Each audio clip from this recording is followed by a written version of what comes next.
இந்த நாள் இனிய நாளாகட்டும். எபிரேயர் 12:7 இப்படியாய் ஒரு வசனம் சொல்லுது, தகப்பன் சிக்ஷியாத புத்திரன் உண்டோ. நம்ம பிள்ளைங்களை அநேக நேரங்களில் கடிந்து கொள்ளுவோம், சில தண்டனை கொடுப்போம். ஏன்? இந்த பிள்ளைங்க நல்ல வழியில வரணும் அப்படின்னு சொல்லிட்டு நம்ம தண்டனை கொடுக்குறோம். எதற்காக என்று சொன்னால், தகப்பனா இருக்கிற நாம் நம்முடைய பிள்ளைகளுடைய வாழ்வை நாம் விரும்புகிறோம்.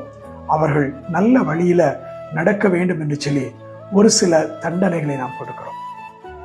அப்போ அந்த சிக்ஷையை அந்த பிள்ளை சரியா எடுத்துக்கிட்டான்னு சொன்னா அவன் வாழ்க்கையில நல்ல ஒரு மனிதனாக வளருவான். அதே போலதான் நம்முடைய வாழ்க்கையிலையும் ஆண்டவர் ஒரு சில சிக்ஷைகள் நம்முடைய வாழ்க்கையில அனுமதிக்கிறவராக இருக்கிறார்.